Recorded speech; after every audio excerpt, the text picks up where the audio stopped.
Assalamualaikum warahmatullahi wabarakatuh. Perkenalkan, nama saya Firman Adi Nur Fatin dari Universitas Muria Kudus, Fakultas Teknik, Prodi Teknik Informatika. Di sini saya akan mempresentasikan hasil dari pengerjaan soal UTS, statistika dan probabilitas saya. Langsung saja.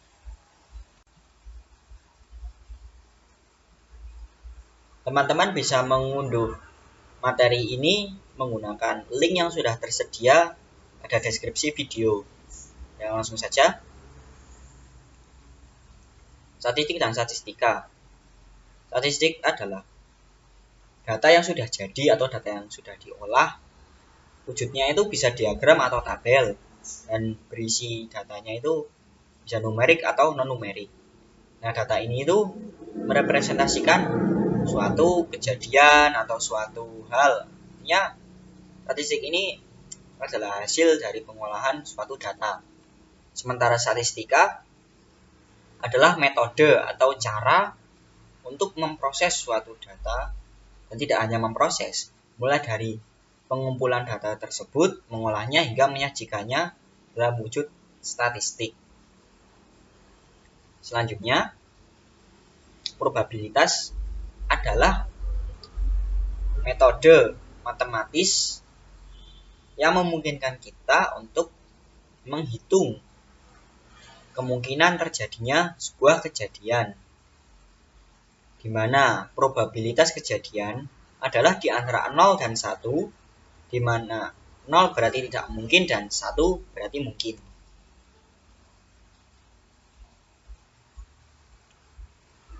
Populasi adalah keseluruhan data atau semesta pembicaraan.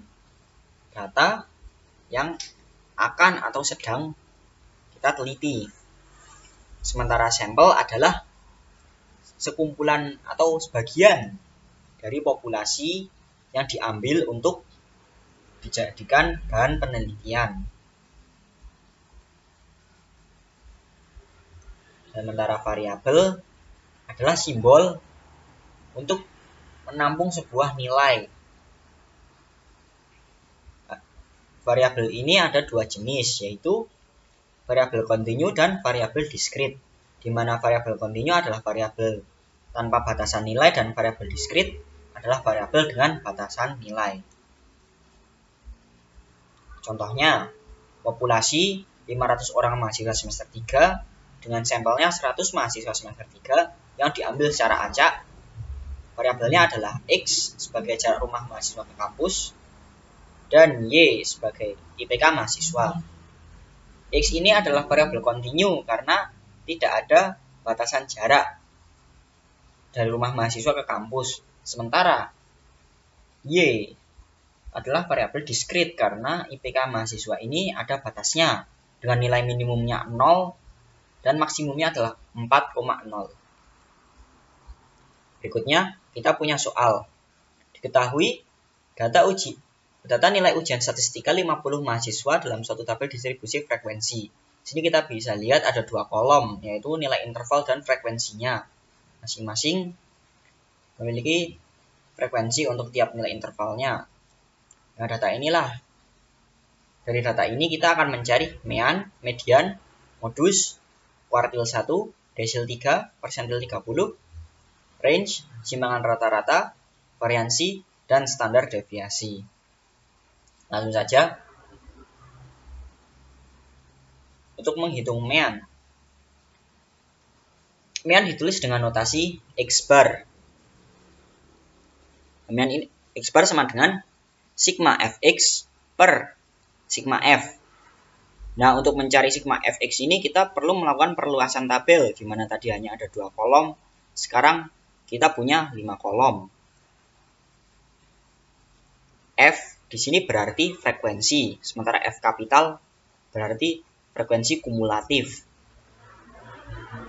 X berarti nilai tengah kelas, dan Fx adalah frekuensi dikalikan nilai tengah kelas. Sebagai contoh, kelas 45 sampai 51 memiliki frekuensi 1. Maka frekuensi kumulatifnya adalah 1. nilai tengahnya adalah 48, lalu F dikalikan X adalah 48. Untuk kelas keduanya, yaitu 52 sampai 58, memiliki frekuensi 3, maka frekuensi kumulatifnya adalah 3, karena frekuensi kelas ini adalah 2 dan frekuensi kumulatif sebelumnya adalah 1.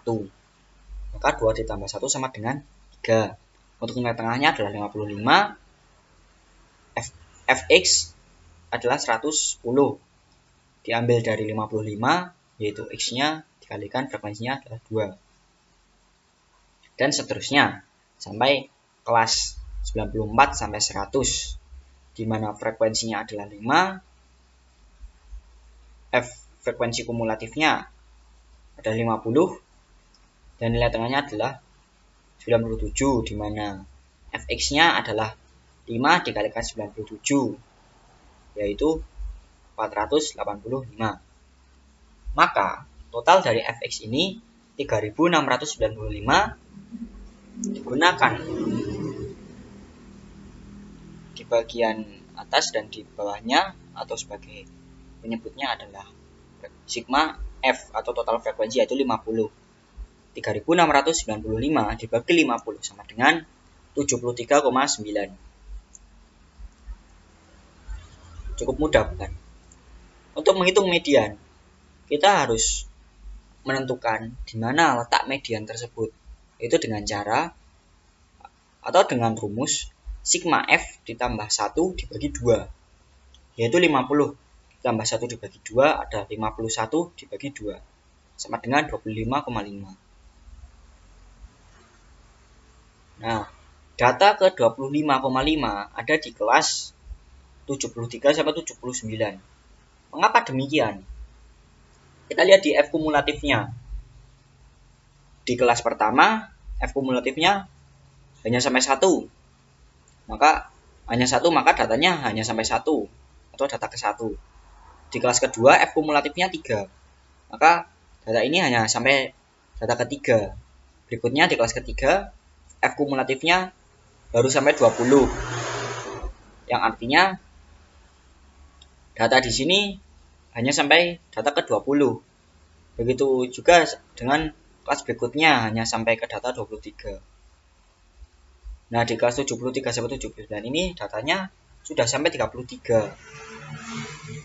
Nah, di 33 ini diantaranya itu dalamnya ada data ke 25,5. Nah, setelah menemukan kelasnya, barulah kita bisa menghitung median. Rumus median adalah titik bawah kelas ditambah interval dikalikan sigma F bagi 2 kurangi F kumulatif dibagi frekuensi kelas. F kumulatif di sini adalah F kumulatif sebelumnya atau sebelum kelas. Untuk memudahkan, saya berikan tanda hijau di situ untuk F kumulatifnya. Nah, titik bawah kelas 73 sampai 79 adalah 72,5. Untuk intervalnya dihitung dengan cara mengkurangkan titik atas kelas dengan titik bawah kelas, yang mana adalah titik atas kelasnya adalah 79,5 dan titik bawahnya adalah 72,5. Sigma F-nya adalah 50, lalu F kumulatif sebelum kelasnya adalah 23, frekuensi kelasnya adalah 10. Nah, di sini kita bisa mengetahui interval kelasnya adalah 7. Lalu perhitungan berikutnya menghasilkan 7 dikalikan 2/10. Hasilnya adalah 1,4, yang mana dijumlahkan dengan titik bawah kelas. Hasilnya adalah 73,9. Sini kita sudah menemukan mediannya dari data ini. Selanjutnya, menghitung modus. Rumusnya adalah mod sama dengan titik bawah kelas ditambah interval dikalikan batas B1 dibagi B1 plus B2. Loh, kelasnya yang mana? Nah, kelas modus adalah kelas dengan frekuensi tertinggi. Di sini frekuensi tertingginya ada di kelas ketiga, yaitu 17. Maka titik bawahnya adalah 58,5 ditambah intervalnya 7, B1-nya 15, dan B2-nya adalah 14. Loh, B1, B2-nya ini dicarinya bagaimana? Mudah saja. B1 adalah selisih antara frekuensi kelas modus dengan frekuensi kelas sebelumnya. Yang mana di sini selisih 17 dengan 2 adalah 15. Dan untuk B2-nya selisih frekuensi kelas modus dengan frekuensi kelas berikutnya, yaitu selisih 17 dengan 3 adalah 14. Langsung kita hitung. Hasilnya modusnya adalah 62,12. Lalu menghitung kuartil 1. Menghitung kuartil 1 mirip dengan menghitung median. Karena konsepnya sama. Yang membedakan adalah letak dari datanya. Kuartil 1 itu adalah seperempat datanya yang pertama.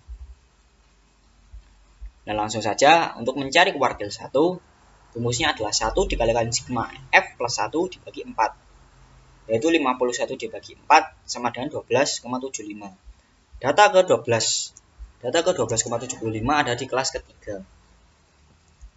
Di sini kita bisa mengambil nilainya, yaitu 58,5 untuk titik bawahnya, intervalnya adalah 7, sigma F-nya 50 bagi 4 dikurangi 3, yaitu frekuensi kumulatif kelas sebelumnya, dibagi 17, yaitu frekuensi kelas kuartil 1, yang mana hasilnya adalah 9,5 per 17 dikali 7, ditambahkan dengan 58,5 sama dengan 58,5 ditambah 3,85 sama dengan 62,35. Kita sudah menemukan kuartil 1. Berikutnya kita mencari desil 3. Konsepnya sama. Yang membedakan adalah kalau kuartil datanya dibagi 4 bagian, kalau desil datanya dibagi 10. Untuk desil ketiga, maka 3 dikalikan sigma F plus 1 bagi 10. Maka 153 dibagi 10 sama dengan 15,3. Data ke 15,3 ada di kelas ketiga juga. Dimana di sini untuk menghitung D3 adalah titik bawah kelas ditambah interval dikalikan 3 kali sigma F per 10 dikurangi F kumulatif kelas sebelumnya dibagi frekuensi kelas. Yang mana bisa kita lihat di sini perhitungannya, hasilnya adalah 63,4. Berikutnya untuk menghitung persentil 30.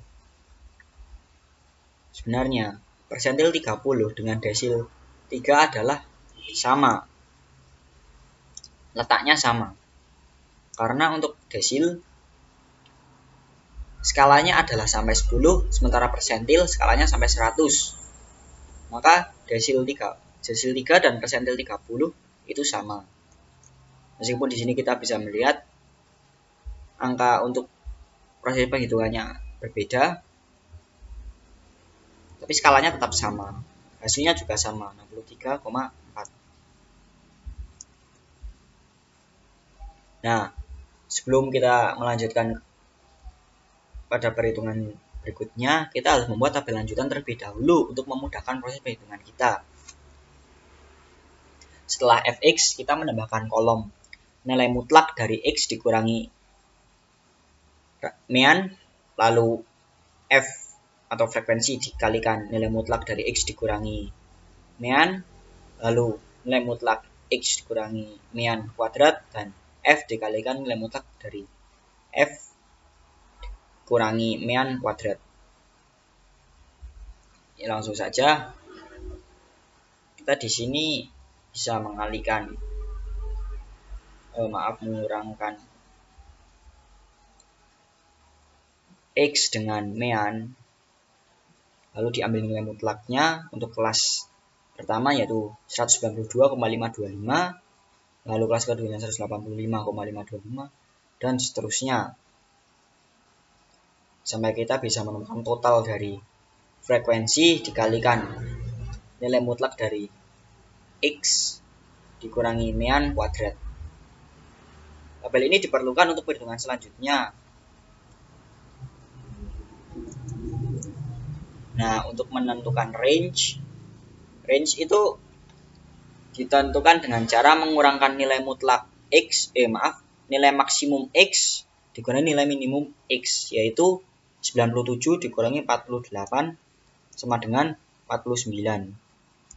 Untuk simpangan rata-ratanya adalah sigma F dikalikan nilai mutlak dari X dikurangi mean dibagi sigma F.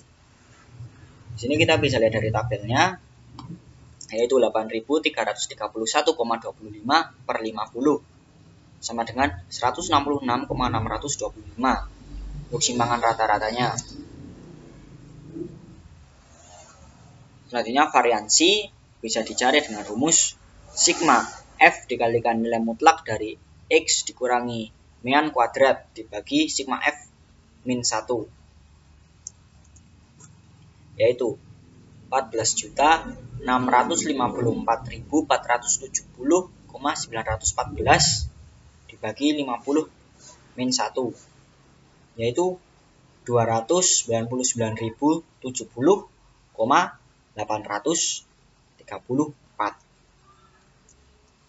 Untuk standar deviasinya yaitu akar dari sigma F dikalikan nilai mutlak dari X dikurangi mean kuadrat per sigma F kurangi 1, yang mana sudah kita ketahui nilainya yaitu 299.070,834, yaitu adalah nilai dari variansi, yaitu hasilnya adalah jadi akar 548,874.